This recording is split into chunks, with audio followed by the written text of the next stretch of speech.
All right. Good morning, everyone. Good afternoon. I guess it is today. Welcome to another edition of the Sizzling Hot Marriage Show.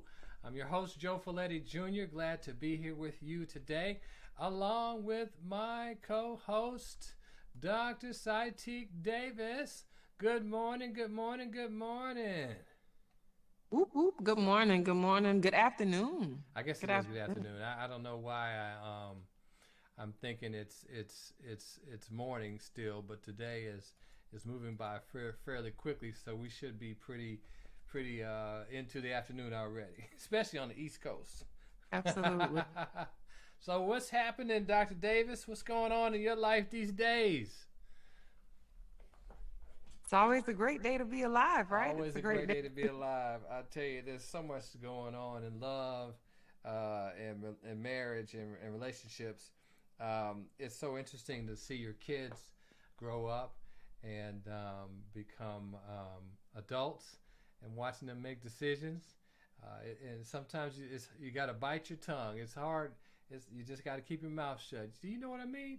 I tell you. Swallow the whole tongue. Don't just bite it. Just swallow the whole tongue. Just swallow right? the whole tongue. Let them be grown, right? Okay, all right. You got to figure it out yourself. So. And when they find their way back, because you've swallowed your tongue, all you could do is just kind of look at them and be like, That's right. That's right. I think that I told you so. that's a cycle. Excuse me. I think that that's a part of the life cycle where we all struggle in marriage. It's like you're trying to raise kids, you're trying to love each other. Yeah. So children are definitely, especially in my household, children are definitely a feat right now. Right? Yeah. Definitely right now. The 18-year-olds, they're grown, they smell themselves, and you got to smell them too because Right. they're still. That's your child. That's your baby. Be mine.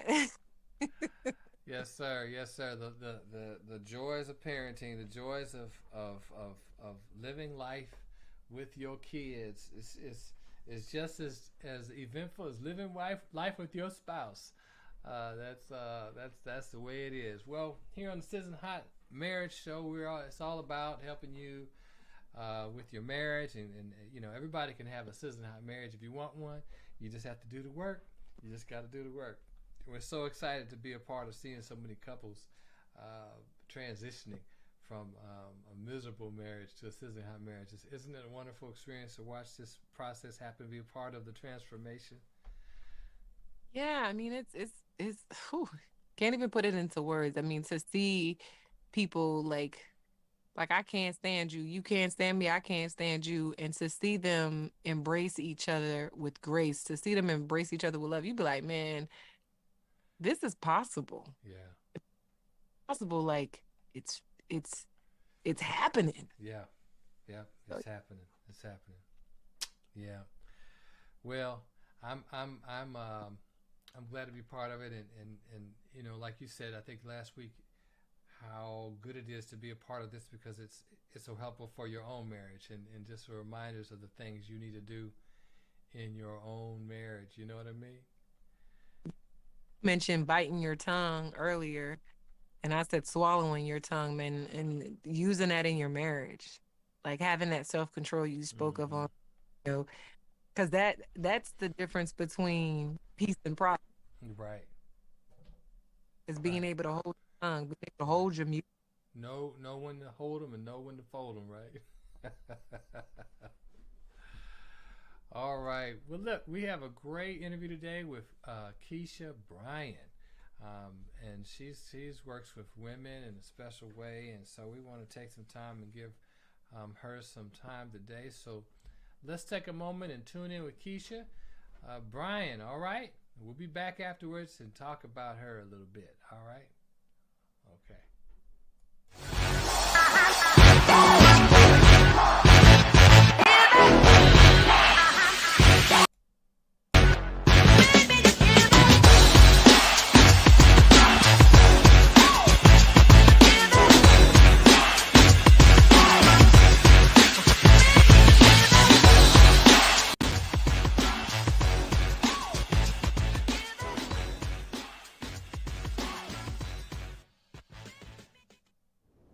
I'm so excited to have with us in the studio today Keisha Bryan, licensed clinical social worker from Raleigh, North Carolina. Keisha, welcome to the show. Thank you. Thank you. I'm so excited to be here. How are you doing today? Doing fine, doing fine. A great day to be alive, isn't it? Yes, yes, it's a blessing. And it's also a blessing to be involved in helping people live better lives, isn't it? Yes, yes, I'm yes. so grateful for the work you're doing. Tell us a little bit about what you do, Keisha. Yeah, and so my name is Keisha Bryan, and I'm out of right outside of Raleigh, North Carolina, and I am a clinical social worker and an addiction specialist. So basically, I've spent um, the last like 16 years doing mental health counseling, and so seeing people who have been diagnosed with mental health disorders and addictions. I've also had extensive training in trauma work. And so my specialty really is helping women resolve trauma. And then I also have a decent amount of training in marriage counseling. And so that is kind of the history of what I've done, and kind of what I'm transitioning into now is I'm a relationship coach, and I coach single women how to heal any of their past hurt or traumas so that they can finally have the happily ever after that they want. Wow, that sounds good. Happily ever after Yes, trauma. So it's possible. it is possible. I've seen it done. I've done it myself. It's possible. Okay, tell us a little bit about how you got into this specialty. Yeah, I mean, I think they often say in our field, we go into this field to fix something inside of us. And I think that was absolutely true in my case. And so I was knocking at 30, my late 20s, and I just noticed that I kept dating the same guy over and over and over again. And after a horrible date or a horrible dating experience, I woke up one morning and I said, you know what, this need not be. And so it kind of was at that moment that I was like, I've never really seen a healthy example of dating in my life. I didn't necessarily come from an environment where women or healthy relationships was necessarily affirmed. And I was like, like, even though I'm a therapist, I know there's some work that I have to do to get comfortable within myself. And so I took what I call is the man fast. So basically, I took 6 months off of dating, and I wanted to get to know myself. I wanted to learn how to really love myself, and so that I can know what I wanted in this next phase of life. And so I started journaling, I started meditating, I went to therapy, I learned to just be comfortable with me. I remember one of my first assignments was to go and have dinner at a restaurant by myself, my favorite restaurant. And when the lady told me that, I thought she had 8 heads, and I was like, what are you doing? People are gonna look at me like I'm crazy. And so she's like, okay, you can start at Starbucks. Like go get a latte, sit there, read, like just start being comfortable with you. And that was some of the best work that I did. And so after 6 months, I was like, I think I'm ready. And so I did go on one date with one guy, and it wasn't a good match, and I knew immediately. So instead of letting it linger on like I might have done in the past, I was like, you know what? Like, you seem like a decent person, but this is not a good fit. Um, let's just part ways here. And the next guy after that is the guy that I met, and we have been married for almost 10 years now. Wow, Keisha, that's amazing. Yeah, and I really think had I not done that work, I wouldn't have this beautiful family that I have. But I also think that I don't know if I would be an entrepreneur. I don't know if I would have had the confidence to go out on my own and start businesses and start doing investments. And so, I just really think that work built a good foundation. That's great. And so now you transfer your experience to others, helping them to get a good foundation as well. That's awesome. That is awesome. So tell us, we're doing this Valentine's Day 21 day sizzle challenge and encouraging couples to heat up their marriage. And so it sounds like what you're doing, working with these single women, is trying to prepare them for marriage. Tell us a little bit about what you're doing to prepare them for marriage, for deep intimacy, particularly after trauma. Yeah, that's actually a really good question. And so, really, the work that we do is the first thing that I really do with my clients is I take them on this deep process of getting to know who they are at their core. And so, therefore, I really want them to know what is going on inside of their head. I want them to know, what are they feeling? What are they thinking? I read a study the other day that said we have about 6,000 thoughts that come through our head every day. And there's no way to like consciously keep a log of that, but our body keeps a log of that. And that shows up as our feelings and our emotions. And so I really work with women about getting comfortable with going inside and knowing what they think and how they feel. Now, how this translates into a relationship is that once you know that, how you think and you feel about something, then you're able to communicate that a lot better to a partner. And so the next phase is, after we get them to know themselves, is I get them to operate in a way of vulnerability so that they can communicate, what is actually going on inside. But also learn how to offer self-compassion and compassion for others. And so I really think this work kind of just stair steps. But as you're able to do these things, you're able to communicate, I think, better in your marriage. And also, you don't expect your spouse to guess what you want or how you feel. And you don't necessarily feel like you have to take that burden on, right? Like, I think one of the most freeing things for me is I don't have to take on that burden of what my husband thinks, what my husband feels. Like, we can have conversation about that. Because I think a lot of times in relationships, we get in trouble when we start assuming. So it's really about having those skills to, one, do it in yourself, and two, lovingly do it with your partner. Right, right. How does trauma impact a woman's ability to communicate her needs, her wants, her desires? Oh, wow. That could be a whole summit in and of itself. I think with women, especially in this kind of culture and society that we have, we are trained that our emotions don't matter. And so I think, especially if you've been raised in trauma, you may come out of that situation with the assumption of what I feel, what I think doesn't matter. And so I just do whatever I can to appease, to keep the peace, or I avoid and I retreat. And so that is one way that I think trauma can manifest in our dating life, is just you not even giving yourself credit or the time to even express that. And then the second way I've seen it a lot is we have to be careful of some of those old hurts that we haven't necessarily cleaned up, baggage that we haven't cleaned out, because that impacts the lens that we see our partner through. And so if, for example, I'm working with a woman and if she had a past mate who cheated on her, if we're not careful and we don't clean up that baggage, and if there was trauma caused by that, then when your husband stopped by Best Buy on his way home, they may be jumping to the conclusion of, oh, he's cheating on me. Right. And then that, that introduces a whole nother element to the relationship. Yeah, that negativity element, and once it starts, it's tough pattern to get over. Yeah, I mean, and another, I'm sorry to cut you off. No. Another thing is, I think it can create this script in our head of, I'm unlovable. And like, that is the tricky thing about trauma, right? It really tricks you into believing that you're unlovable or that you're defective, right? And it causes all of this shame. And so if you're operating as a person who has the underlying belief of, I am not lovable, even when your partner's trying to love you, you may not be able to feel that. And so, I mean, I really think I'm out here doing God's work, because, this is very complex, and it really, I'm gonna tell you another way this work was born.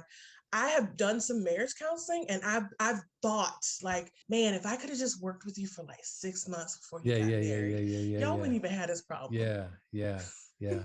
I mean, there's so much about the self, being a whole person. I always tell couples, if you want a whole marriage, you gotta have two whole people coming together.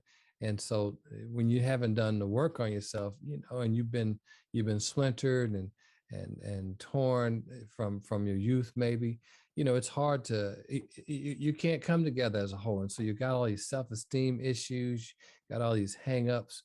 And so, yes, that's a beautiful thing to take some time to focus on yourself and loving yourself so that you can accept others' love.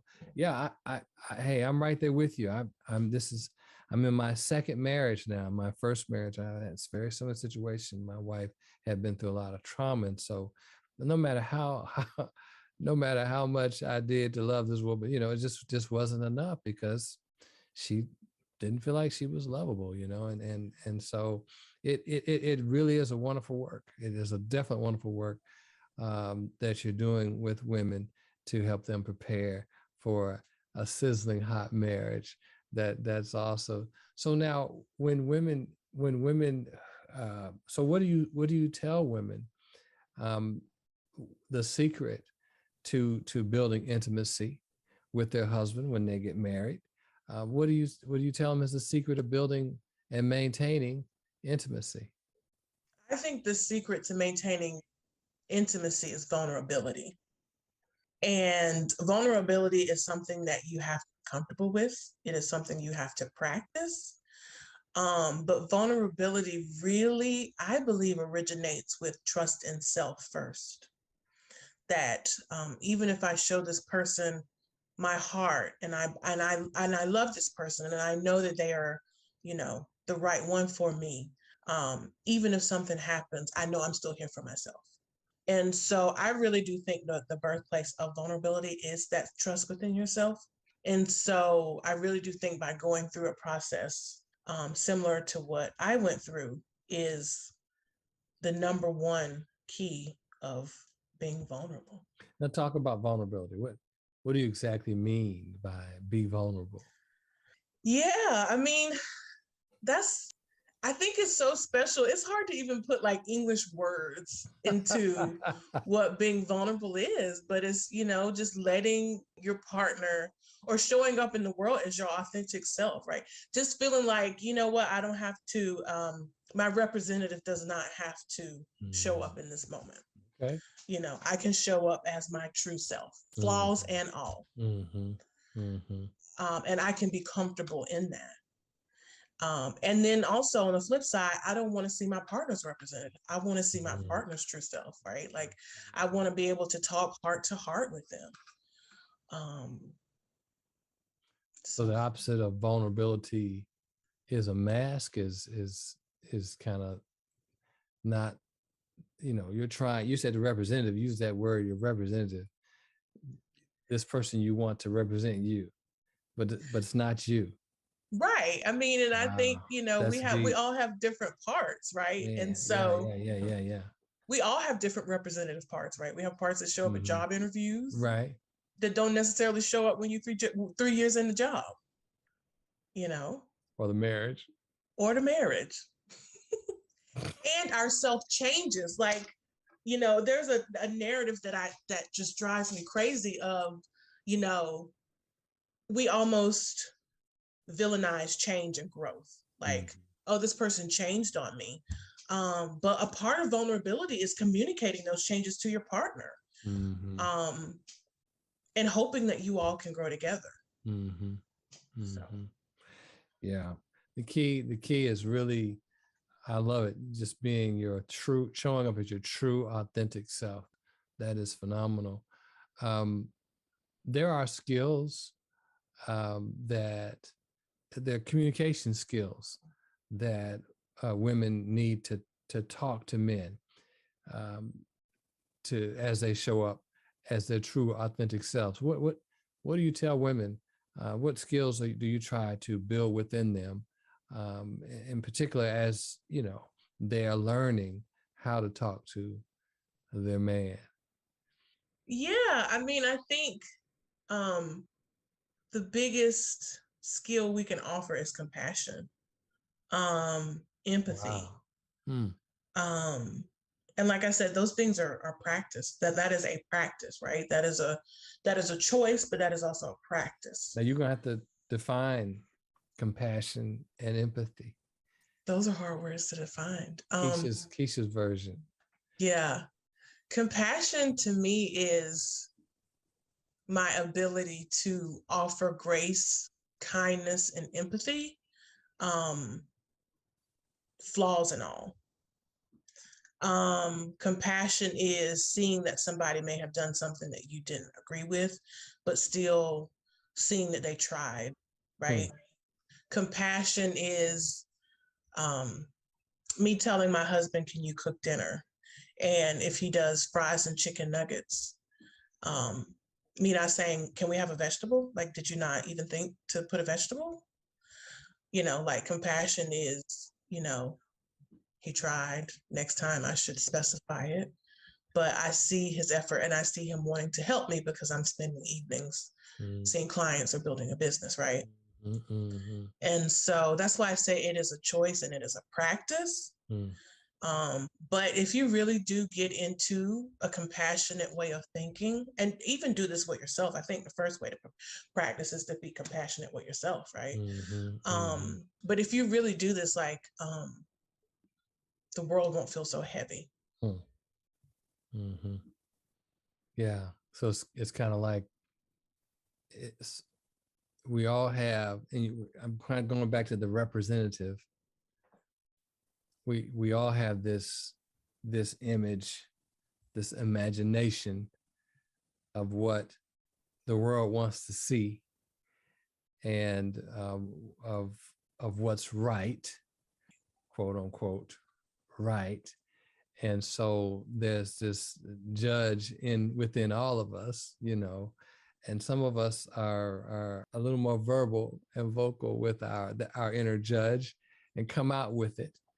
And so it's really tough to be able to function in a vulnerable way, while at the same time exercising compassion and empathy, and being your authentic self. I mean, that's a tight walk, a tightrope walk, isn't it? It really is, and it's like if you're like, I have inner talks with myself daily, right? So it's like in the dinner example, there is a judgy part, right? Like, I think it would be inhumane of me not to say, there is a judgy part. We all have a judgy part. And so it's about me, the true me, saying to that judgy part, like, chill, we got this. Right. This person is on our team. They have our best interest. They are doing the best that they can. And then finding a maybe more mature or more loving or more compassionate part of me to formulate the words. Yeah, see that value, those values, we all have slightly or major different values, and so it's when two people come together, they come with two different sets of values of what's right, what's wrong, and that image, that imagination of what other people are expecting. And so you're coming into this thing, and it's easy to, you use the word, he's doing the best he can, and another way to say he's operating within his set of values.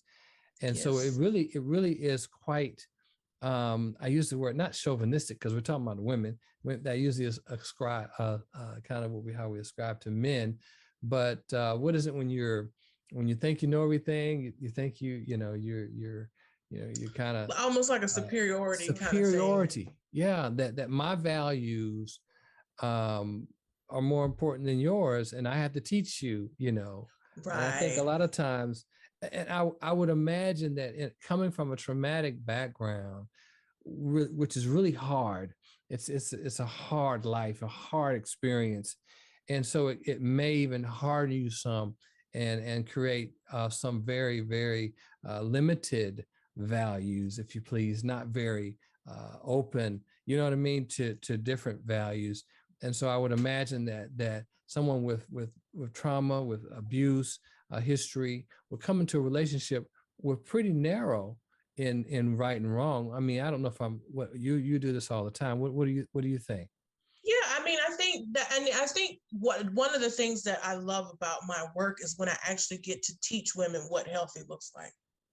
Because I think a lot of people, a lot of families of people of color, we may not have necessarily had the healthy example growing up. And even if we did, healthy in the 60s may look a little different than healthy in the 2020s, right? And so I think one is just getting a realistic view of not every day is going to be peachy, right? Like, this is your life partner. Life is not easy. Y'all have to do life together. That's good. And so just realizing, what worked. And then also not trying to force them to be this thing that you want them to be. Right.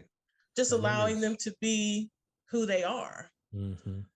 And you got to have space for that. Right. Because you got to know. You got to make space for them. Right. Yeah. And give yourself permission. Like women, I see this a lot with married women, especially women with children. Give yourself permission to find out who you are. Who you are when you got married at 25 may not be who you are at 42, right? Like, live your life, right? Like, explore your interest,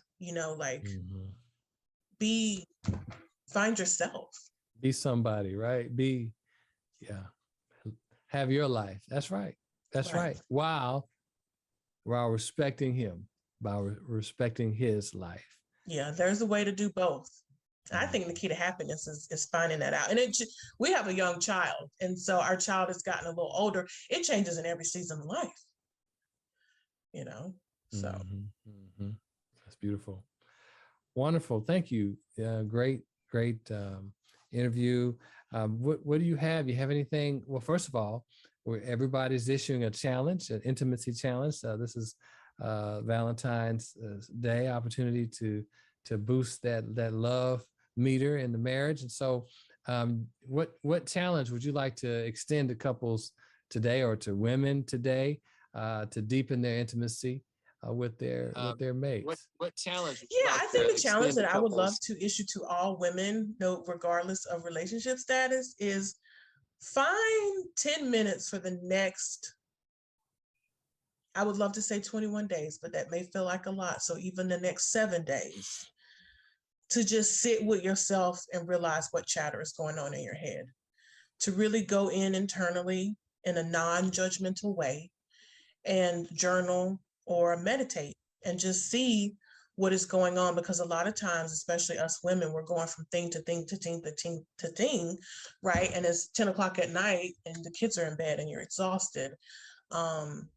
And we have no barometer of what was actually going on internally throughout the day. And so I just want to issue the challenge to people to just find that time to go inside. It doesn't have to be anything fancy. I tell my people it can literally be like a note card and you're writing 1 or 2 sentences, or it can be as simple as like some apps have meditation, like a 5-minute guided meditation. That's awesome. I love that. I love that. I love it. So what you got to offer? Tell us a little bit about what you have to offer. Women, single women, whoever. What kind of, you have any courses? What do you have during this Valentine's Day season? My main course is Recalibrate. And so throughout that program, I really teach women how their mindset impacts their dating life. And really kind of doing that work that we've been talking about for the last 30 minutes or so. Okay. And so I want to offer everybody, and we'll send out a link to my free class, How Your Mindset Impacts Your Dating Life. Okay. And it really talks about how our emotions impact our behavior, and that impacts our way of thinking, and how that shows up in every domain of our life, but especially if we're dating. And how to because sometimes you can emotionally feel and think something, but your heart may want something else, right? And so it's about getting that alignment of, even if you're nervous about dating, but you have a goal of marriage, how can you walk that line to still meet that need with those fears? Beautiful. Well, we're going to definitely, I know, have some folk coming to you. We'll put you see the link there. They can get to you, get to your free class and access you. You're taking clients. Are you so busy you can't even take new clients? Yeah, I'm definitely taking clients, taking new coaching clients. So I'll give you my website. It's insight4singles.com. Okay. And so you can get up with me. There's a link to my masterclass. There's a link to my group program. And then I do some individual coaching as well. Great. Well, thanks for showing up today. Thanks for being a part of the Sizzling Hot Marriage Show. Yeah, your thoughts are valuable to our audience, and we appreciate you taking the time out of your schedule to Thank spend with you. us today. Thank you. I'm so glad to be here, and I appreciate the opportunity. Thank you so much. Absolutely. That's a wonderful time we've had with Keisha Bryant. She's a licensed social worker in North Carolina, Raleigh. We're just so grateful to her spending time with us today. And she gave a great challenge to the ladies. Take some time, 10 minutes for the next 21 days to just evaluate the chatter in your head. Wow, that's deep. That's deep. All right. God bless you all. We'll see you all the next.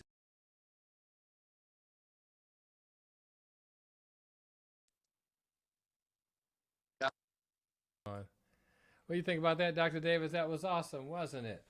I I felt like, and though the audience was single people, single women, I felt like that was something that any person can take away and apply to themselves. And I do apologize. My 2-year-old is sick, so she's pretty fussy. So I do apologize, Oh, y'all. you're all right. You're all right. Hey, this is what we have to do. We got to juggle family and work and all of that, and that's something we really really want to focus on here at the Sizzling Hot Marriage Show.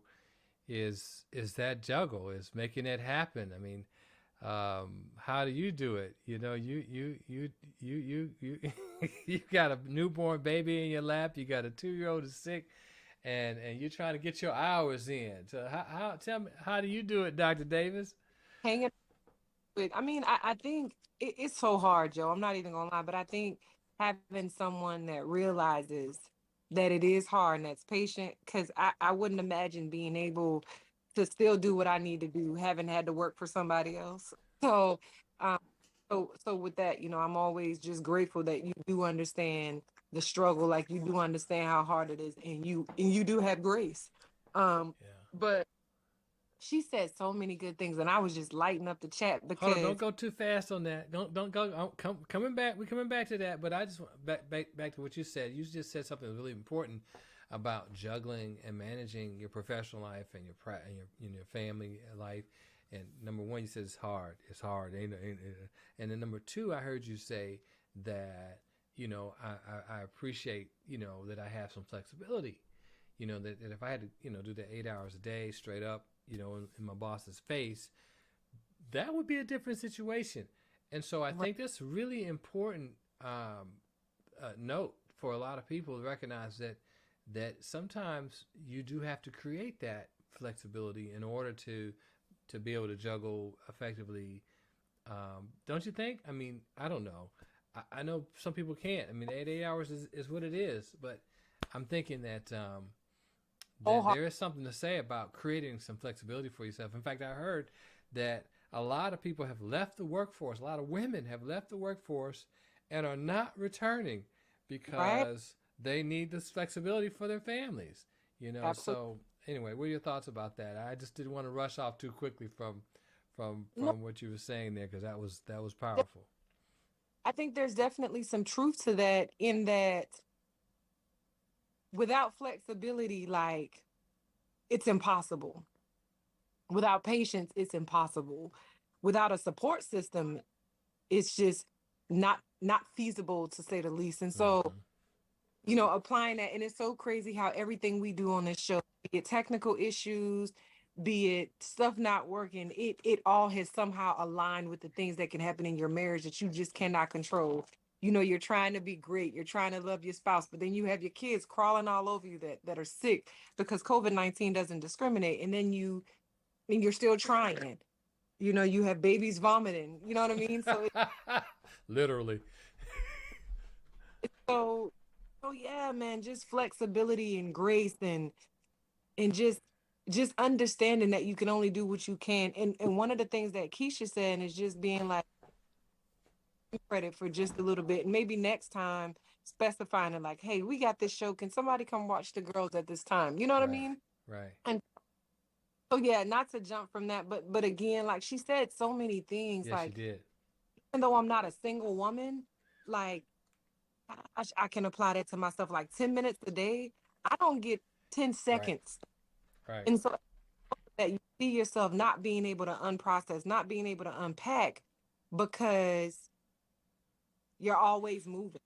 So being able to look at myself and saying, you know what, Satiq, give yourself a little grace, the same grace you give everybody else. Like, practice, have some compassion with yourself. And when she said that, it was just like, oh, give it to everybody else except the Yeah. person.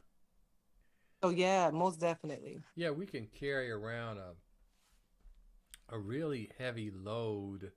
You know, we can carry around a real heavy load sometimes of guilt because, you know, you feel like you should be doing more than you are. You should be doing better than you are. Um, and so you can carry around a lot of guilt sometimes, feeling, and that can weigh you down. And also, I think it creates a certain level of pressure that you're putting on yourself and stress and higher expectations. And so these higher expectations that we put on ourselves, and also feeling like we're disappointing others, it just really I think it leads to imbalance in relationships and in our lives personally. When we don't give ourselves a break, when we don't look at life realistically. I remember when my kids were, you know, I've had five of them, right? And so I remember when they were all little, and I remember my wife, man, she would just be like pulling it, just going crazy because the house wasn't clean. I'm like, we got five kids, you know, why the hell? You say, how do other people do it? Yeah, but that's pressure. That's pressure that we put on ourselves because we have these unrealistic expectations. And you know what, Joe? Aside from that pressure, let me give y'all a little bit of self disclosure. Let me let you in my business. Being a black woman, Hmm. that pressure for me, y'all, is like 10 times worse Hmm. because how can I not keep my how can I not have my citizens as children? How can I not run this 2 year old and this almost 2 month old, like a game I've seen in my head a million times? And so you put that pressure on yourself because I can't fail. My ancestors has failed for 400 years prior to this. Like, but the reality of it is, you don't have to be that in that moment. And Hmm. when she said, have some grace for yourself, show up as yourself, like it spoke to me. Yeah. Yeah. She said a lot. She was talking a lot about trauma, and and she made a statement that you know, first of all, you noted that she said there's love after trauma. It's interesting. She said that when you've been through trauma, you have this conception in your mind that you're not lovable, you know, and so as a result, um, you know, no matter how hard others may try, you still don't feel loved or good enough. And kind of like this whole thing we're talking about now of trying to meet up to these expectations of being perfect. Like you said, a black woman trying to be, I can't fail. You know, that whole persona or that whole standard that we set is just unrealistic because you are good enough just like you are. And so when you start out that way, and you've been traumatized in some way, bullied or molested or whatever, you know, you really feel like you're damaged goods, and you feel like you never can be good enough. It's just really true. But Joe, imagine when you show up as somebody's wife or somebody's husband, but you didn't show up as yourself first. Like Mm, you didn't, you didn't fast. Like, she called it, a man fast. mm, But imagine showing up and you didn't have a period where you fasted. And you're taking all of that trauma that makes you believe that you are not lovable in that marriage. And so not only do you not believe you are yeah, unlovable, who's trying to love you is starting to get that same whiff because what you don't say, people pick up just as much as the things that you did verbalize. hmm. I mean, I talk to lots of men and women who, for many years, they do everything to bend over backwards for their spouse, and their spouse has very little respect for them because it's all about them. And so it's important to recognize that sometimes it's like if you don't look after yourself, if you don't show up, what she say, show up as your authentic self. What did she say? Show up There's as your what? flaws and show up as your authentic self, flaws and all. If we're Don't if Yeah, if all you're concerned about is making the other person happy, and you just you, yes, okay, and you never really say what you want, after a while, you can't. That's not sustainable. That just ain't sustainable. are You in the shit in because a lot of times, and I'm speaking for self again, spend the first couple of years doing everything right, cooking the right meals, playing the right music, saying the right things, ironing his pants the right way, and then there comes a time where all of a sudden you realize that you haven't been happy because you've been focused on someone else. And so the unfortunate thing is then you start to have this woe is me moment when in all hmm actuality attributed you have single-handedly spearheaded, this cluster that you hmm call a life is you wanted happiness so bad you alienated your own right to happiness. hmm And so that's why I think her advice to begin loving yourself, to journal, to meditate, to figure out who you are. We're like, oh my God, are you going to really go sit at a bar by yourself? You might want to sit at a bar by yourself so you can appreciate having someone else sit at the bar with you, be it Starbucks or not. And, that's one of the things that I did when, my season of singleness is I really started dating myself. And I realized that I was not a good candidate. mm I was, I was always grumpy. I had energy for only the things I wanted to do. And sometimes being in that season where you are by yourself for yourself, you start to realize like, man, I wouldn't marry me.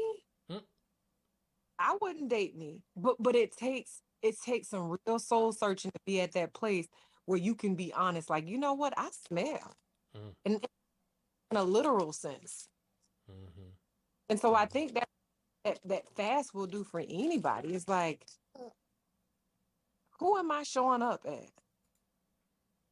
Right, Who who does people see me to be? right, Because it's shocking to know that people see you at some place and you don't even know yourself. right, So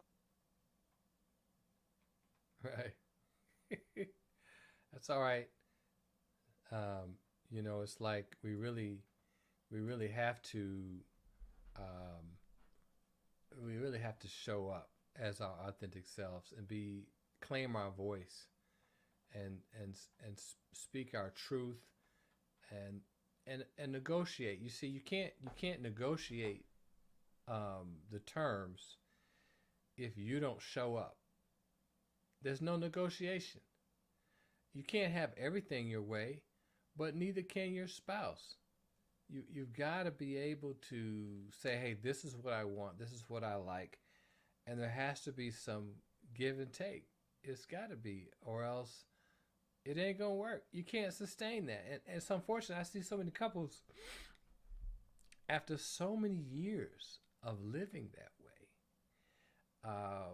They'll say, "Well, we've grown apart," or here's one I hear a lot: "We were young. I was young." Like, well, we all were young. But what you did is that you didn't speak up. I think about it even in my first marriage. I think that I bent over backwards. I really did not show up. I just was a servant, and I and I'm not gonna. I don't have no regrets, and I'm grateful for the experience. But I recognize that that was me. I was going through the motions and really did not show up. I was just and it unraveled. How long can you sustain that? You can't. You have to be your true, authentic self. Speak up. Of course, speak the truth in love, but you have got to address the issues. Your needs are not being met. It's just critically important to do that. And sometimes that's why sometimes you need to get some therapy. Go get some professional help. Somebody that can help articulate your concerns to your spouse. Sometimes that's worth its weight in gold. We have couples coming in here and they I mean, they're headed to the divorce court, so, and it's just a beautiful thing to actually be able to help people communicate and articulate some of those deep things, and also address some of those traumas that have created some blockages in their relationships. So yeah, you got to deal with that stuff, or else it will come and choke the life out of you and your relationships, for sure. Absolutely. And not only that, like I know for my first marriage, I was so busy trying not to become I didn't realize that I was a statistic before it all even started. You know what I mean? And so here I am working to be something that I wasn't, but I already was. And so when she said, well, you can't execute what you've never seen, like that really speaks to a lot of people's struggles. And to add to what you just said about, oh, we were young, what that says to me is you didn't know yourself. Mm-hmm. You didn't know yourself, and you didn't know that you had needs. Mm-hmm. So bad, and that statistic so bad that we willing to accept anything just to say that we're married and we stayed together. Like, don't be so busy counting the years. Or we've been married 29 years. 29 of those years you were unhappy. 29 of those who you were. So get to know yourself, get to love yourself so that you can love and know your partner.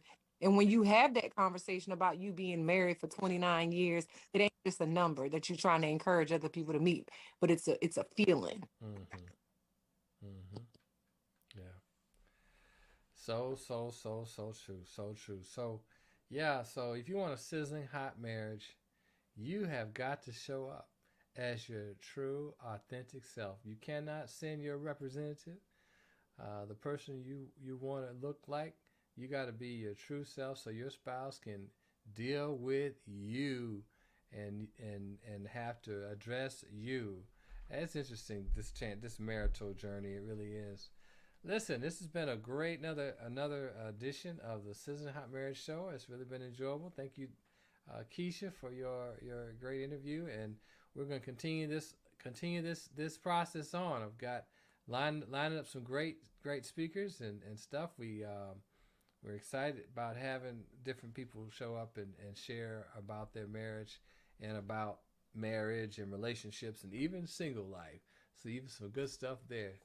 So if anyone has any suggestions or recommendations for a guest to be interviewed, feel free to send them to us. Go to sizzlinghotmarriage.com. You can message me there, and I'll be glad to hear what you have to say. All right, any final remarks or takeaways from the day, Dr. Davis?